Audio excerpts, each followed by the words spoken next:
Dando continuidade à história, Dupla Identidade, escrito por Isabel Fiorese. Cadiva estava mais tranquila.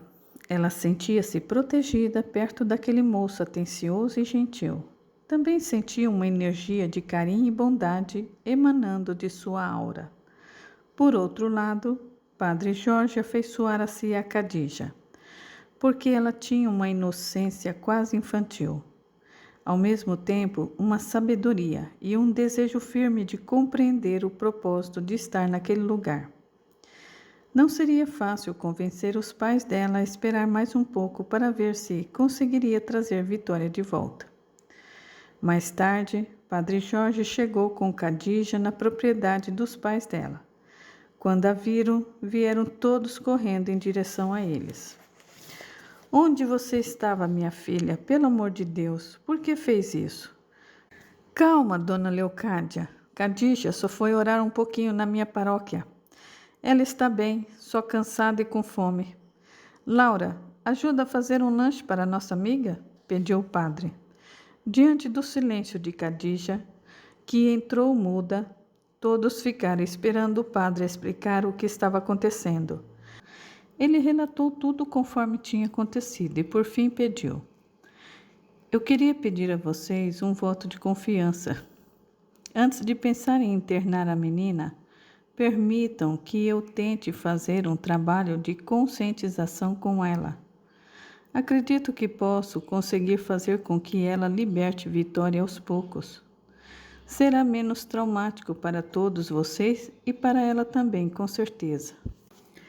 Olha, padre, eu acho que esse deve ser um trabalho para um especialista, como a doutora Cláudia. Isso seria mais seguro. O senhor não acha?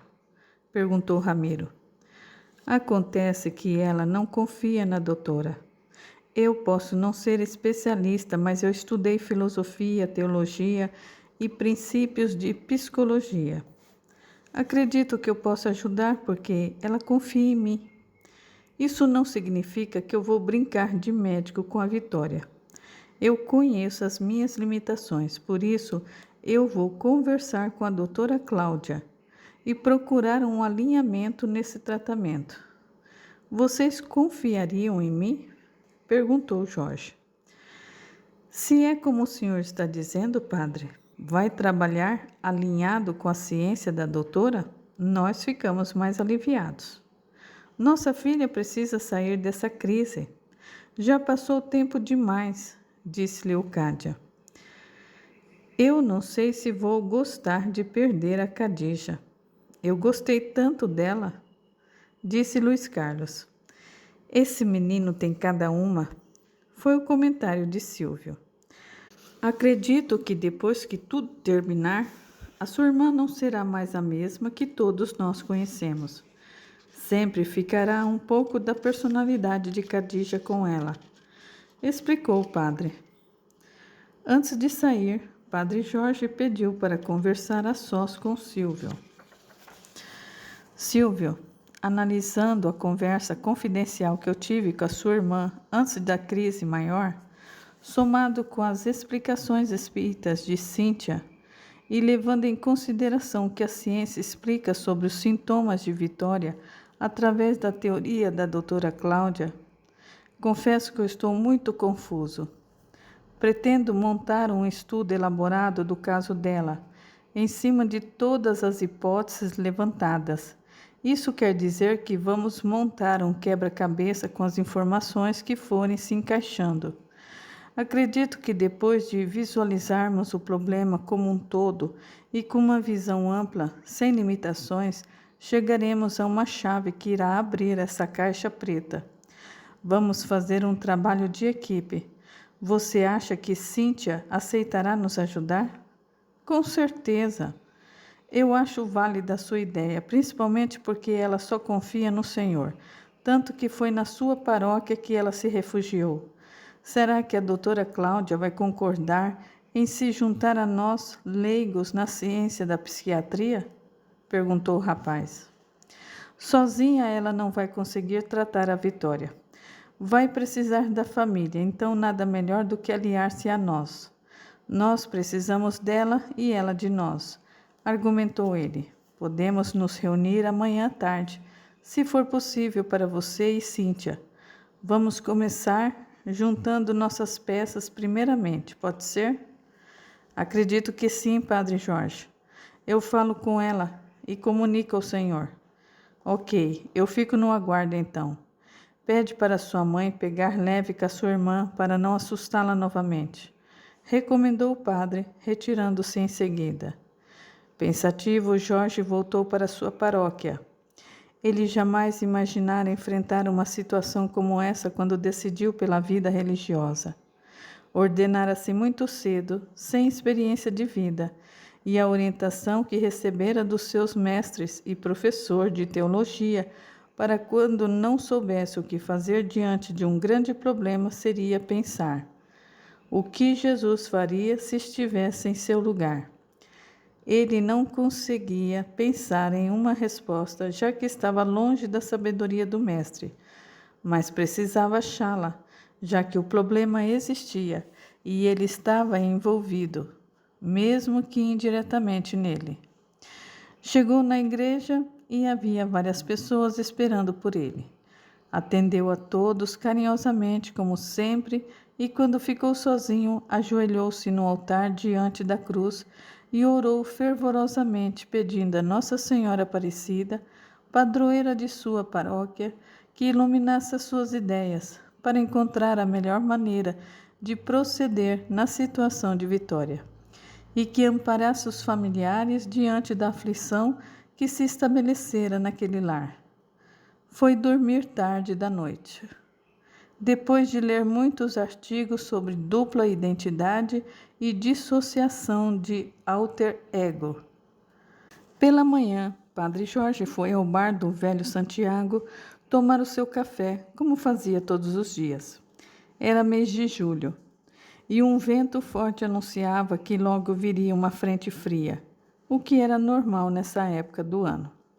Ele observou o movimento do lado de fora e viu muitas crianças brincando na rua e na praça em frente. Lembrou-se então que estava em férias escolares. Terminou o seu de jejum e caminhou em direção à rua principal, rumando depois até a clínica médica onde a doutora Cláudia atendia 2 vezes por semana. Precisava marcar um horário com ela. Lá chegando, falou com a secretária, que lhe informou que a doutora só viria no dia seguinte. Depois disso, ele voltou para a paróquia, entrou em sua salinha e abriu uma folha de cartolina branca sobre a mesa. Com a caneta desenhou 2 bonequinhos, sendo um em cada canto da folha. Debaixo de um escreveu Vitória e do outro escreveu Cadija. No meio dos 2 bonecos escreveu dupla identidade, dissociação, sintomas, negação da identidade de Vitória. Afirma ser Cadija Narayana, filha de Manu e Sânia Narayana, descendente da casta Sudra, e que veio de Calcutá, na Índia. Relata ter um noivo chamado Indra Sharma e que ele estuda medicina. A identidade impostora demonstra conhecimento do idioma e da cultura indiana. Fato esse comprovado. Demonstra sabedoria e maturidade além da idade e experiência de Vitória. Comportamentos observados: iniciativa, inteligência, extroversão, autoconfiança e boa comunicação. Abaixo do nome de Vitória, Padre Jorge anotou: após alguns desmaios, acordou com febre alta e não reconheceu a si nem os familiares. Crises anteriores de curta duração. Esteve hospitalizada, fez exames clínicos e de imagem com resultados normais. A mãe relata que viu a filha conversando sozinha mais de uma vez. Seriam sintomas de esquizofrenia? Vitória relatou à prima Laura que conversava com uma presença do sexo masculino e que sabia que estava perto dela pelo forte aroma de lavanda. Seria crise de alucinação? A paciente sonhava com essa pessoa constantemente e ele se apresentou a ela como Indra e vestia-se como um indiano. Segundo a prima, quando o cãozinho foi encontrado perdido nas imediações da propriedade e foi levado de presente à Vitória, ela disse que a presença já havia alertado que ele chegaria. Inclusive, antes mesmo de ser dito o nome dele, ela já sabia o que estava escrito na coleira. Seria um fenômeno de premonição? O perfil de Vitória é distinto do de Khadija. Ela é uma moça inexperiente, obediente aos pais, tímida e introvertida. Nunca viajou para lugares distantes de sua casa. Frequentadora da paróquia e tem muita dificuldade para falar de si mesma. Perguntas: o que teria desencadeado essa crise de identidade? Como trazer a moça de volta sem prejuízos mentais? Padre Jorge analisou as informações e preocupou-se com a quantidade de perguntas sem resposta. Novamente ajoelhou-se diante do altar e orou emocionado, e procurando encontrar palavras certas que tocassem o seu coração e fluísse com toda a sinceridade. Sabia que precisava de ajuda do alto para cumprir essa missão. No final da tarde, Silvio e Cíntia chegaram na paróquia Nossa Senhora Aparecida para conversar com o padre Jorge, que já estava à espera dos dois. Foram à salinha contígua ao salão principal e o padre mostrou o detalhamento que havia feito. Silvio começou a conversa num tom divertido, como lhe era peculiar. Padre Jorge, isso está parecendo aqueles quadros de investigação dos filmes policiais. É bem isso mesmo, Silvio. Com os fatos bem à frente de nossos olhos, acredito que se tornará mais fácil descobrir o que está escondido e, consequentemente, as respostas, disse o padre. E conforme formos encontrando pistas, vamos preenchendo as lacunas, concluiu Cíntia. Gostaria que vocês analisassem o que eu coloquei no quadro e me passassem informações que acharem que estão faltando. Vamos dissecar o caso, solicitou o padre. Após lerem e analisarem o roteiro do padre Jorge, Cíntia concluiu: Padre, o senhor está bem mais informado do que eu, pelo que eu vi no seu quadro. Mas, analisando pelo meu prisma religioso, se o senhor me permite comentar, e com todo respeito pela sua posição de sacerdote católico, eu penso que o senhor poderia considerar ali em cima do quadro, junto com a hipótese, a possibilidade de memórias de vidas passadas.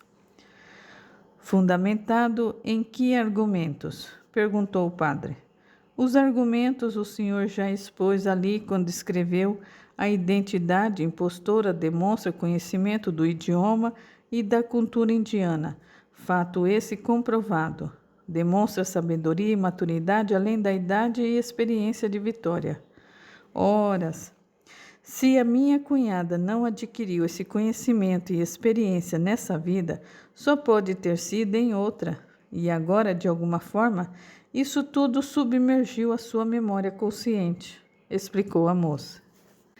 Essa teoria de lembranças de vidas passadas está fundamentada no estudo de parapsicologia ou do espiritismo?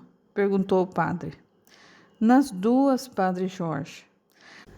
A parapsicologia, apesar de ainda não ser considerada uma ciência, tem muitos cientistas renomados que estudam a sua atuação nos fenômenos psíquicos. O propósito é a pesquisa sobre telepatia, precognição, retrocognição, clarividência, telecinesia, projeção da consciência, experiências de quase-morte, reencarnação, mediunidade e outras reivindicações paranormais e sobrenaturais. O Espiritismo, decodificado por Allan Kardec, é composto pela tríade filosofia, religião e ciências. Como ciência prática, Ele consiste nas relações que se podem estabelecer com os espíritos. Se o senhor quiser conhecer mais, eu posso lhe trazer um livro que lhe explica como funciona. Agradeço, Cíntia. Se for para ajudar a desvendar esse mistério, eu estou disposto a pisar em territórios novos, ainda que vão contra as minhas crenças, respondeu o padre Jorge. Terminaram a reunião e ficaram de se encontrar depois da conversa de padre Jorge com a doutora Cláudia. Ao saírem da paróquia, Silvio confidenciou à namorada. Estou impressionado com a atitude do padre Jorge. Sinceramente, eu não esperava todo esse envolvimento com o problema da minha irmã. Acho que ele sabe mais coisas do que nos contou. Você não acha que ele aceitou muito depressa estudar a doutrina de Kardec? O que será que ele está escondendo? Deixa de ser paranoico, Silvio. Padre Jorge assumiu muito cedo o sacerdócio. Esse deve ser o maior desafio e a maior responsabilidade que ele já enfrentou na vida. Então está aberto a todas as possibilidades. Quanto a ele saber mais do que vocês da família, é normal, ou esquece que todos confessam as intimidades para ele? Respondeu Cíntia. Todos não, eu estou fora, concluiu o rapaz sorridente. Vamos nos apressar, talvez consigamos pegar o papai ainda na biblioteca do Centro Espírita para pedir um livro para o padre Jorge.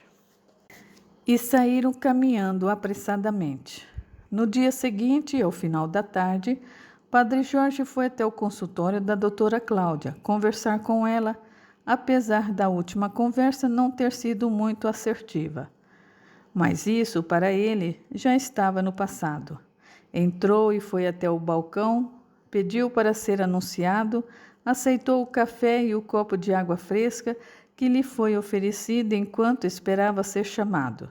Passado 30 minutos, a secretária o acompanhou até a sala da doutora. Ela estava esperando em pé ao lado da mesa quando ele se aproximou. Ela estendeu-lhe a mão num cumprimento e indicou-lhe uma cadeira. Prazer em revê-lo, padre Jorge. No que eu posso ajudá-lo? Perguntou ela. Ainda estamos lutando no tratamento de Vitória. E como a senhora sabe, ela se recusa a tratar-se com medicamentos e terapia. Semana passada, a mãe pressionou-a para tratar-se ou teria que interná-la em uma clínica psiquiátrica. Sentindo-se pressionada, fugiu de casa e só voltou devido à minha interferência. Eu estudei um pouco de psicologia clínica no seminário e fiz algumas pesquisas relacionadas com a doença dela. Então eu vim aqui trocar ideias com a senhora que entende muito dessa ciência para ver se consigo encontrar algumas alternativas de solução para o problema. A família está muito angustiada e aflita com o comportamento da filha, que aliás em nada lembra a moça que conhecemos. Eu fiz aqui um painel demonstrativo da situação e gostaria que me tirasse algumas dúvidas, pode ser? Padre Jorge entregou o esquema que havia feito no dia anterior e começou a explicar o que havia feito. A doutora Cláudia olhou tudo com muita atenção e depois explicou. Padre Jorge, observei que diante de alguns comportamentos, o senhor pontuou com interrogação as palavras esquizofrenia, alucinação, premonição e dupla identidade. Vamos lá. A alucinação é um dos sintomas que aparece na doença da esquizofrenia, bem como conversar com seres invisíveis. Mas somente 2 sintomas não validam um diagnóstico para a doença. Premonição é um fenômeno que a parapsicologia estuda e não se enquadra nos critérios de estudos científicos, apesar da discordância de muitos. É fato, esse fenômeno não é aceito em nenhuma academia científica séria. Agora vamos falar da dupla identidade. Cientificamente chamado de transtorno dissociativo de identidade, anteriormente chamado de transtorno de personalidade múltiplas, é um tipo de transtorno dissociativo caracterizado por mais ou menos 2 estados de personalidade, também chamados alter, egos ou estado do eu ou identidades, que alternam-se. O transtorno apresenta incapacidade de recordar eventos diários, informações pessoais importantes ou eventos traumáticos ou estressantes, todos os quais tipicamente não seriam normalmente perdidos com esquecimento normal. A causa é quase invariavelmente trauma opressivo na infância. O diagnóstico se baseia na história, algumas vezes com hipnose ou entrevista facilitadas por fármacos. O tratamento é psicoterapia a longo prazo, às vezes combinado com farmacoterapia, para comorbidades por depressão ou ansiedade. O grau observável das diferentes identidades varia. Elas tendem a ser mais evidentes quando as pessoas estão sob estresse extremo. A fragmentação da identidade costuma levar à amnésia assimétrica, na qual o que é conhecido por uma identidade pode ou não ser conhecido por outra. Isto é, uma identidade pode ter amnésia para eventos vividos por outras identidades. Algumas identidades parecem conhecer e interagir com outras em um mundo interno complexo, e algumas identidades interagem mais do que outras. Era um pequeno estudo comunitário nos Estados Unidos. A prevalência de 12 meses de transtorno dissociativo de identidade foi 1,5%, com homens e mulheres afetados quase proporcionalmente. O transtorno pode começar em qualquer idade, desde cedo na infância até a velhice. Transtorno dissociativo de identidade tem as seguintes formas: possessão e não possessão. Na forma de possessão, as identidades geralmente se manifestam como se fossem agentes externos, normalmente um ser ou espírito sobrenatural, mas às vezes outra pessoa, que assumiu o controle da pessoa, fazendo com que ela fale e haja de uma maneira muito diferente. Nesses casos, as diferentes identidades são muito evidentes, prontamente notadas pelos outros. Em muitas culturas, estados de possessão semelhantes são parte normal da prática cultural ou espiritual e não são consideradas transtornos dissociativos de identidade. A forma de possessão que ocorre no transtorno dissociativo de identidade difere pelo fato de que a identidade alternativa é indesejada e ocorre involuntariamente, causa muita aflição e deficiência e se manifesta em tempos e lugares que violam as normas culturais ou religiosas. Formas de não possessão tendem a ser menos evidentes. As pessoas podem sentir uma alteração súbita na forma como veem o self ou a identidade. Talvez sentindo como se fossem observadores de sua própria fala, emoção e ações, em vez de o agente. Muitos também têm amnésia dissociativa recorrente. Padre Jorge ouviu atentamente a exposição da doutora Cláudia sem dizer uma palavra. Conforme ela explicava, ele ia fazendo anotações em sua agenda das partes consideradas importantes. Em determinado momento, a secretária entrou com uma bandeja contendo 2 copos de água e 2 xícaras de café fumegante. Serviu primeiro o padre e depois a doutora.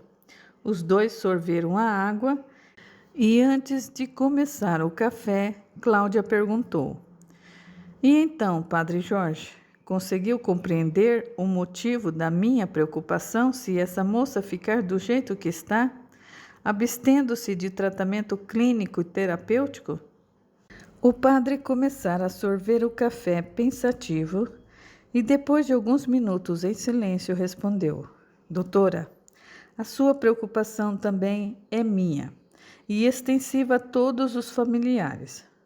Estamos imbuídos em encontrar a melhor forma de trazer Vitória de volta à realidade, mas sem causar mais sofrimento psicológico a ela. Para isso eu estou aqui, servindo de ponte e colhendo informações que possam servir de subsídios para conseguirmos convencê-la a se ajudar. A senhora falou sobre a possibilidade de hipnoterapia. Achei muito interessante e vou estudar muito sobre esse assunto. Pode ser uma alternativa. Padre Jorge, com todo o respeito, mas quem tem que escolher o melhor método de tratamento não é o senhor, e sim um especialista em medicina. Com certeza, doutora. Em nenhum momento eu pensei diferente disso, mas como fui designado conselheiro da família, nada mais natural do que eu conhecer os recursos disponíveis pela medicina antes de dar qualquer orientação e por esse motivo eu vim falar com a senhora. Agradeço sinceramente o tempo e a aula que me disponibilizou hoje. Será de grande utilidade para todos nós. Obrigado pelo cafezinho também. Deus abençoe a senhora. Dito isso, o padre foi se retirando sem que a doutora Cláudia tivesse chance de dizer mais nada. Ela o observou sair da sala e ficou refletindo sobre quais seriam as intenções do padre. Por que ele demonstrava tanto interesse pela paciente? O que estaria planejando? O telefone tocou, tirando o foco da sua atenção. Enquanto isso, Padre Jorge apressou-se em voltar para a paróquia, porque precisava atender 2 casais de noivos que queriam agendar a data dos seus casamentos. No outro dia, bem cedinho, abriu as portas da paróquia e, como de costume, foi sentar-se no banco da praça em frente. Ele gostava de respirar o ar puro da manhã e daquele ponto onde estava podia apreciar o nascer do sol. Estava ali tão concentrado naquela paisagem exuberante, o sol alaranjado surgindo por entre as nuvens do horizonte e uma brisa refrescante acariciando seu rosto, que não percebeu que um homem havia sentado ao seu lado. Com os olhos fechados numa prece silenciosa, ele agradecia ao Senhor do Universo pela quietude e a paz daquele momento. Ao abrir os olhos, sentiu a presença de alguém, olhou dos lados e viu aquele homem moreno, pele curtida pelo sol, usando um chapéu marrom de feltro e tendo um livro nas mãos. O homem sorriu para ele com simpatia e disse: Bom dia, Padre Jorge. É um prazer conhecê-lo pessoalmente. Espero não estar atrapalhando o seu momento de meditação. Bom dia. Desculpe, eu pensei que estivesse sozinho. Faço isso todo início de dia. É a maneira de iniciar o dia, energizado pelo astro-rei. O senhor quer falar comigo? Sim. Meu nome é Manuel de Souza e sou pai de Cíntia, respondeu o homem. Ah, sim, muito prazer, senhor Manuel. Eu estive com ela e o Silvio ontem. No que posso ajudá-lo? Na verdade, eu vim mesmo só para lhe trazer esse livro. Minha filha contou que o senhor está ajudando a família do Silvio no problema da irmã dele, e eu pensei que talvez os ensinamentos contidos aqui possam lhe trazer alguma luz. É um livro espírita, se não fizer objeção, explicou Manuel. É claro que não. Ela me falou que me emprestaria um livro do Kardec. Não conheço muito da filosofia espírita, mas eu tenho curiosidade de conhecer um pouco, respondeu o padre atenciosamente. Acredito que se estiver com a cabeça aberta para novos pontos de vista, este livro poderá lhe esclarecer muito sobre a vida e também sobre a vida depois da morte. Padre Jorge pegou o livro que Manuel lhe entregou e leu o título, Livro dos Espíritos. Manuel explicou: Este é um livro de perguntas e respostas. Kardec elabora as perguntas e os mentores espirituais trazem elucidações sobre o assunto. É uma excelente fonte de pesquisa, Padre Jorge. Caso tenha alguma dúvida, quero me colocar à sua disposição para ajudar na interpretação. Esse é o meu livro de cabeceira, o guia que norteia minha vida. Ele precisa ser estudado se quiser compreender o que está nas entrelinhas. Muito obrigado, Manuel. Olha, a mercearia do Santiago está abrindo. Vamos lá tomar um café. É meu convidado. E os dois saíram conversando animadamente, como se já fossem amigos há tempos. Depois de terminar os atendimentos com os fiéis de sua paróquia, Padre Jorge foi almoçar no restaurante de Dona Rosa e voltou para descansar um pouco antes de iniciar o período da tarde com o curso de catecismo infantil. Ao sentar-se em sua cadeira de fios e descansar os pés sobre o velho puff, viu o livro que Manuel lhe entregara pela manhã. Sentiu uma estranha curiosidade, pegou o livro e começou a ler a introdução. Foi lendo e uma parte do texto chamou sua atenção. Pegou sua agenda e transcreveu na íntegra. Os espíritos exercem incessante ação sobre o mundo moral e mesmo sobre o mundo físico. Atuam sobre a matéria e sobre o pensamento e constituem uma das potências da natureza, causas eficientes de uma multidão de fenômenos até então inexplicados ou mal explicados e que não encontram explicação racional senão no Espiritismo. Continuou a leitura, percebeu que em alguns momentos o conteúdo parecia ficção, em outros, filosofia, mas no geral fazia sentido.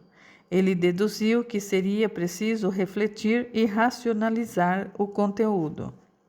Antes de continuar a leitura, Padre Jorge decidiu pesquisar na internet sobre o fundamento da revelação espírita e encontrou essa citação do livro Gênesis, que considerou interessante. A doutrina não foi ditada completa, nem imposta à crença cega, porque é deduzida pelo trabalho do homem, da observação dos fatos que os espíritos lhe põem sobre os olhos e das instruções que lhe dão. Instruções que ele estuda, comenta, compara, a fim de tirar a ele próprio as ilações e aplicações. Allan Kardec. Resolveu dar um tempo nessa pesquisa porque era muita informação ao mesmo tempo. Leu e releu essa passagem diversas vezes. Por fim, concluiu que precisava refletir sobre a lógica disso tudo e que pontos dessa doutrina eram contrários às suas crenças. Voltou para a paróquia e ficou surpreso em ver Laura e Vitória sentada no banco da frente do salão em posição de meditação. Sem querer atrapalhar aquele momento delas, ele voltou para a cozinha e lavou alguns utensílios que estavam sobre a pia. Depois disso, tomou um copo de água e foi para a sacristia. Laura foi até ele e cumprimentou-o, como sempre fez, com um abraço e um beijo no rosto. Boa tarde, Padre Jorge. Eu estou atrapalhando? Perguntou a moça. De jeito nenhum, Laura. É só trabalho de arrumação rotineiro. Vejo que Vitória veio com você. Por acaso estão pensando em se confessarem? Perguntou ele. Hoje não, padre, mas Khadija quer conversar com você. Vá chamá-la então, eu espero na minha salinha. Laura foi buscar Khadija e as duas entraram na sala de estudos do Padre Jorge. Namastê, sacerdote Jorge. Boa tarde, Khadija. Que bons ventos a trazem até a minha paróquia? Perguntou ele. Conversar com a sua pessoa traz paz para o meu espírito e acalma a minha ansiedade, respondeu ela. Fico feliz em saber que alguém aprecia a minha companhia. Como estão as coisas em sua casa? A minha morada é na Índia, sacerdote. O senhor sabe. Mas se estiver perguntando da casa de Vitória, está tudo calmo por lá. Tranquilo até demais para o meu gosto. Nada acontece de diferente. Os dias são todos iguais e muitos longos. Às vezes eu cuido das plantas e ajudo na cozinha, mas eu tenho dificuldades com os alimentos daqui. Não sei prepará-los adequadamente, então muitas vezes acabo atrapalhando mais do que ajudando, comentou Khadija. São culturas bem diferentes, eu posso compreender a sua dificuldade. Padre Jorge, eu vim aqui hoje porque a mãe de Laura comentou que o senhor coordena um projeto de assistência aos moradores ribeirinhos que passam por necessidades financeiras, passando fome e não tendo o que vestir. Como funciona esse programa de assistência? Eu e alguns voluntários arrecadamos alimentos não perecíveis, roupas, remédios, produtos de higiene e distribuímos para as famílias que estão em pior situação. Uma vez por semana, eu vou lá na comunidade rezar uma missa e visitar os doentes. Por que o interesse? Eu pensei que poderia auxiliar de alguma forma enquanto estiver por aqui, padre. Eu sei costurar, posso confeccionar algumas peças de roupas para esses carentes e também ensinar as crianças a ler e escrever. O senhor acha que eu sou capaz, sacerdote? Perguntou a moça, demonstrando animação. É claro, Khadija. Excelente iniciativa, mas será que a dona Leocádia e o Ramiro vão permitir? Já permitiram, Padre Jorge. Minha mãe vai ajudar Khadija com a costura. Até eu fiquei interessada nesse projeto, disse Laura sorridente. Então já podemos começar o trabalho, jovens. Lá no quartinho dos fundos tem uma porção de roupas doadas pela comunidade. Muitas precisam de consertos antes de serem entregues. Vocês já podem ir lá e separar as peças. Foi seu comentário. Sim, senhor. E as duas foram para um depósito localizado no fundo da igreja para começar o trabalho. Padre Jorge admirou o entusiasmo das duas e disse baixinho: Obrigado, Senhor. As coisas começaram a acontecer. Bendita a vossa vontade. E que a Virgem Maria abençoe essas duas moças para que o trabalho de auxílio ao próximo traga sabedoria e o discernimento para a recuperação de Vitória. No finalzinho da tarde, Silvio e Cíntia vieram ver o padre Jorge para saber como tinha sido a conversa com a doutora Cláudia. Ele relatou resumidamente toda a conversa e aproveitou para falar também sobre o livro que Manuel lhe trouxera. Achei o seu pai muito simpático e grande conhecedor do Espiritismo. Gostei muito da conversa que tivemos e assim que eu ler todo esse livro eu quero tirar as dúvidas que, pelo jeito, serão muitas, comentou o padre Jorge. Dúvidas existirão sempre, padre, pois parece que quanto mais a gente estuda a doutrina, mais interrogações aparecem, afirmou Cíntia. É normal surgirem dúvidas quando se está no processo de aprendizagem, e como somos todos aprendizes, nunca teremos todas as respostas, concluiu Silvio. Eu quero saber mais sobre a teoria da reencarnação e sobre as lembranças de vidas passadas. A doutora Cláudia falou sobre um tratamento psicológico feito à base de hipnoterapia, que faz com que as pessoas consigam trazer lembranças de outra vida. Quem sabe não funcionaria com a Vitória, comentou o padre Jorge. A doutrina espírita tem bastante restrições a esse respeito, padre. Pessoas curiosas em vasculhar o passado acabaram adquirindo problemas emocionais com a vivência que experimentaram, ou seja, ficaram piores do que estavam, comentou a moça.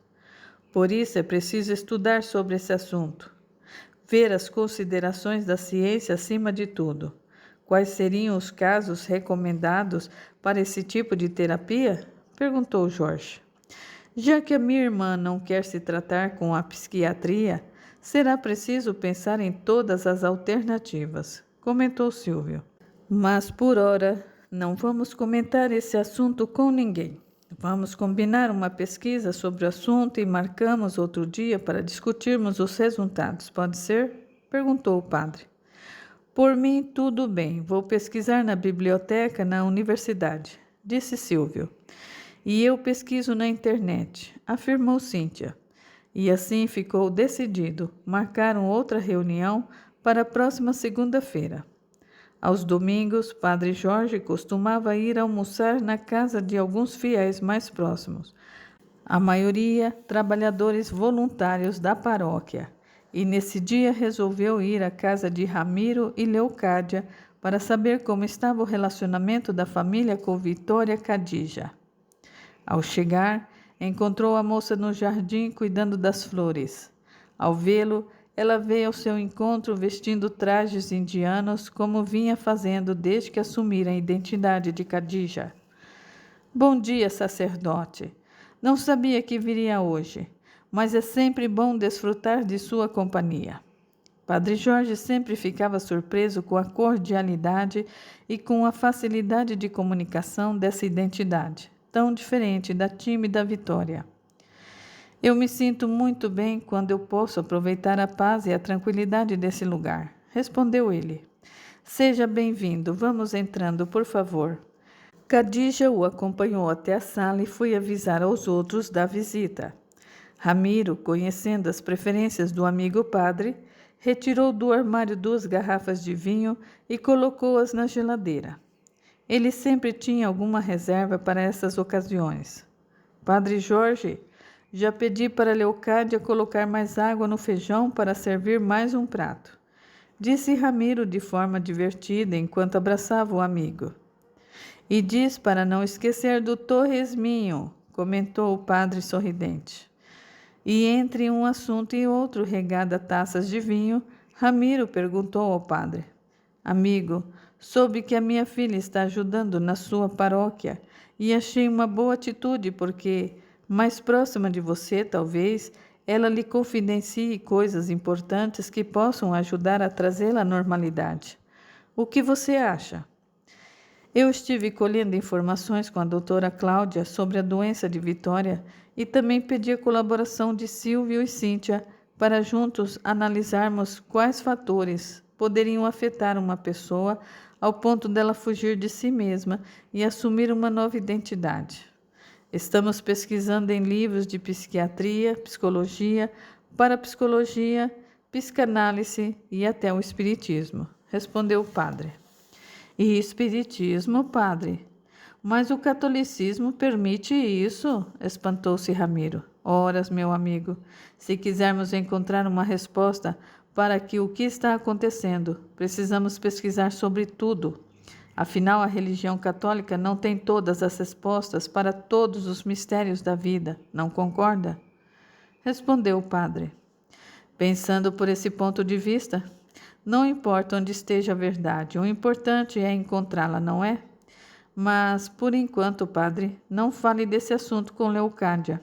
Ela tem restrições contra o espiritismo, porque até hoje nós só conhecemos um lado dessa religião e a experiência que vimos acontecer não foi boa, pediu Ramiro.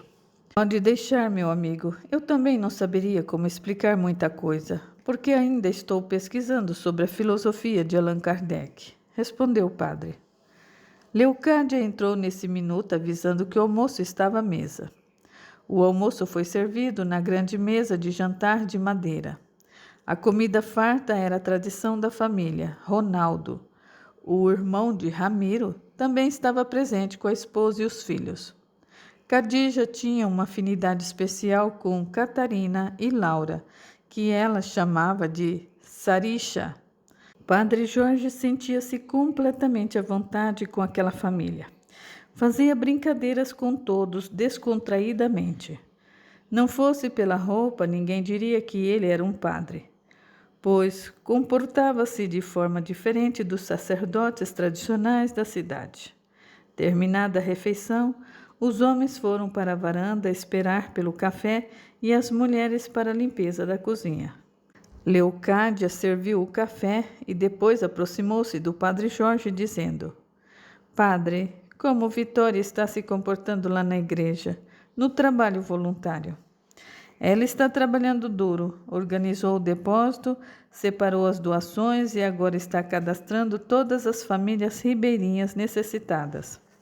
Nós temos controle das famílias, mas não tínhamos uma planilha que contabilizasse o que já foi entregue e o que cada uma ainda necessita. Da forma como ela está fazendo, dá para ter uma ampla visão do que precisamos arrecadar, disse o padre. Mas ela não entende quase nada de computador, padre, comentou Leocádia. Está aprendendo rápido. A professora Laura é muito eficiente, brincou o padre. Por falar nela, eu gostaria de conversar mais um pouco lá no meu refúgio à beira do riacho. Acredito que aquele lugar é abençoado. Nossas conversas fluem naquele lugar, dona Leocádia. Eu vou chamá-la, padre.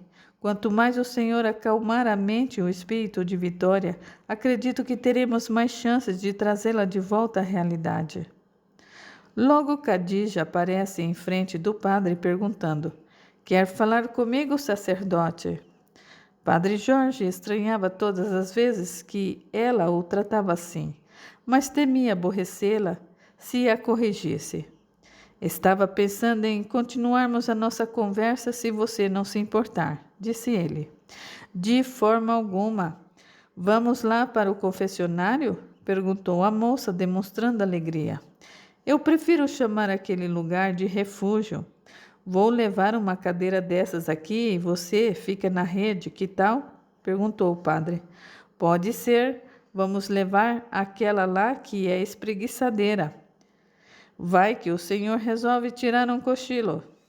Padre Jorge pegou em uma das extremidades da cadeira e Khadija em outra ponta e foram para debaixo da grande figueira na beira do riacho.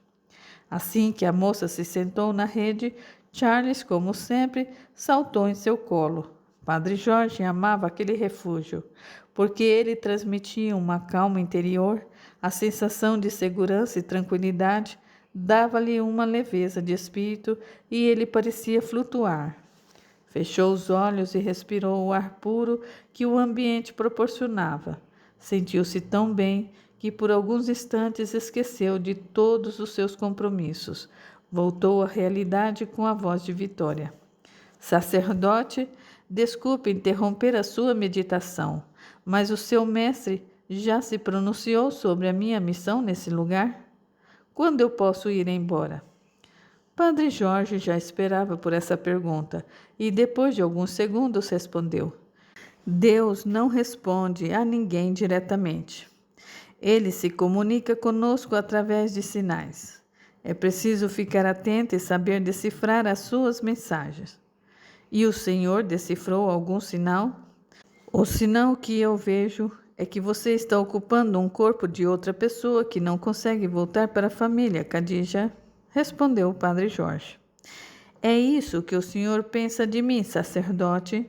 Que eu estou usurpando o corpo de Vitória porque eu quero? Que eu gosto de estar aqui? Que não sinto falta da minha família e do meu noivo, que amo acima de tudo? Disse Khadija, que se levantara da rede, indo para a beira do riacho chorando. Padre Jorge ficou sensibilizado com a moça, que pela primeira vez demonstrava fragilidade. Levantou-se também, aproximou-se de Khadija, segurando suas mãos respeitosamente. Khadija, ninguém chamou você de usurpadora. Peço perdão se me expressei mal. O que eu quis dizer é que você deveria dar mais espaço para a Vitória. Se ela pudesse se manifestar também, ficaríamos menos preocupados, disse o padre. Mas eu já tentei, sacerdote, quase grita ela. Vitória não quer mais voltar. Compreendeu que eu preciso resolver meu problema primeiro. Acho que de todos nós, ela é a mais sensata. Achei que o senhor fosse me dar a orientação que eu preciso, e agora vem com essa conversa de sinais. Se pudesse falar com a Vitória, talvez ela nos ajudasse de alguma forma, insistiu o padre Jorge. Sacerdote, eu posso fazer uma pergunta íntima para o senhor? Se eu souber a resposta, sorriu o padre. Se eu for embora, o senhor vai sentir a minha falta? Padre Jorge, virando-se incomodado com a pergunta, ficou alguns segundos em silêncio e sentou-se novamente. Ele não sabia como responder. Sabia que dentro dele havia sentimentos conflitantes e ainda incompreendidos. Gostava da companhia da moça, tinha grande admiração pela personalidade dela e não podia mentir diante das evidências. Logo, aquele mistério que a cercava deixou a sua vida mais excitante. Pensou mais alguns segundos e, quando ia responder, ela falou primeiro. Pensou demais para responder, sacerdote? O sinal é claro. O senhor está em dúvida se realmente quer que eu vá embora. Sente admiração pela minha pessoa, mas tem medo de me conhecer melhor e se deixar envolver pela minha presença. Padre Jorge ficou com o rosto totalmente ruborizado. Não sabia onde esconder a vergonha que estava sentindo por ser desmascarado, assim, por uma quase adolescente. Precisava tomar uma atitude e então respondeu. Khadija, você está misturando as coisas, minha filha. Você é quase uma criança e não deveria estar falando dessa forma com um padre. Acho que quem está misturando as coisas é o senhor, sacerdote. Adolescente é a Vitória. Eu sou Khadija, madura, o suficiente para, inclusive, ter um noivo me esperando, respondeu ela com firmeza e espontaneidade. Vamos parar com essa conversa que não vai ajudar em nada, pediu o padre. Vamos falar um pouco de você. Me conte sobre a sua vida na Índia. Eu nasci em Calcutá. Moramos no bairro de Ayrset Street, localizado no norte da cidade. As ruas são estreitas, mas sempre repletas de pessoas, vendedores ambulantes e rickshaws, que dão ao bairro uma atmosfera caótica e charmosa ao mesmo tempo. O comércio é intenso, com uma grande variedade de lojas, mercados, barracas de comida de rua, onde os moradores podem encontrar de tudo, desde alimentos frescos até roupas e utensílios de uso diário. O meu pai tem um pequeno comércio de roupas que eu e a minha mãe costuramos. Ao lado da nossa lojinha tem o restaurante do Sr. Devan Patel. Ali reúne-se estudantes que moram fora para fazerem refeições. Era o meu ponto de encontro com Indra, estudante de medicina. Eu já o conhecia de vista da faculdade, onde eu estudava enfermagem. Desde que nos interessamos um pelo outro, já sabíamos das dificuldades que enfrentaríamos devido à incompatibilidade de castas.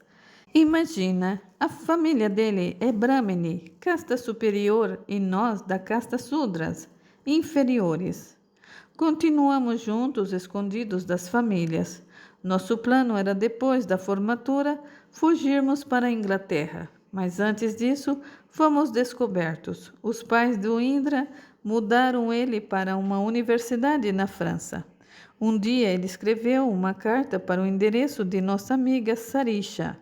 Ele dizia para eu esperá-lo, que voltaria para me buscar. O resto eu não sei contar, nem como vim parar aqui. O que eu sei é que eu preciso encontrá-lo.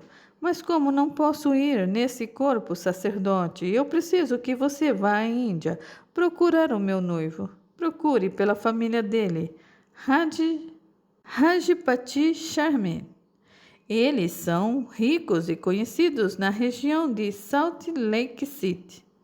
Sei que moram perto de uma biblioteca, a principal biblioteca em Salt Lake City, em Calcutá. É a Biblioteca Nacional da Índia e está localizada em Belvedere State.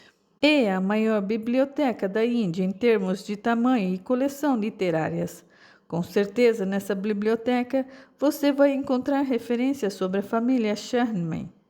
Eles foram colaboradores, pelo que Indra me contava. Padre Jorge ficou estarrecido com a riqueza de detalhes da narrativa de Khadija. Não acreditava ser possível Vitória ter criado toda essa história com personagens que pareciam estar se materializando enquanto Khadija contava os acontecimentos, com descrição dos locais, nomes e até endereços. Parecia tão inverossímil e, ao mesmo tempo, autêntico e real. A moça falava com tanta fidelidade sobre os fatos, sem perder a expressividade e a emotividade. Vitória precisaria ser, além de atriz, roteirista de romances e dramas para apresentar esse ato com tamanho talento e perfeição. E isso todos que a conheciam sabiam que ela não seria capaz. Era mais um fenômeno que precisava ser investigado.